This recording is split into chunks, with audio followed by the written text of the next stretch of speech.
அந்த வனத்துறைக்கு அருகில் இருக்கின்ற நம்முடைய வேளாண் பெருமக்கள் பயிரிடுகின்ற பயிர்களை யானை, காட்டுப்பன்றி போன்ற விலங்குகள்லாம் அங்கே அந்த பயிரை நாசம் படுகின்றது, அழிக்கப்படுகிறது. அதை காக்க வேண்டும் என்று சொல்லியிருக்கீங்க. நான் முதலமைச்சர் இருக்கும்போதே அதுக்கெல்லாம் பெரிய குழி வெட்டினோம்.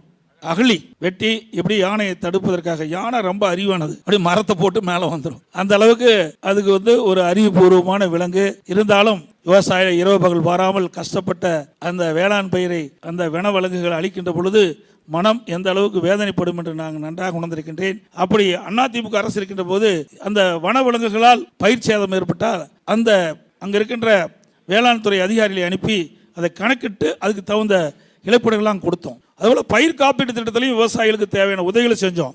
வாழையா, கரும்பா, இன்றைக்கு இப்படி எல்லா பயிர்களுக்குமே காப்பீட்டு திட்டத்தில் விவசாயிகள் இணைக்கப்பட்டு அந்த இயற்கை சீற்றத்தால் பாதிக்கப்படுகின்ற பொழுது அந்த விவசாயிகளுக்கு தகுந்த இழப்பீட்டை அதிமுக அரசாங்கத்தில் கொடுத்தோம்.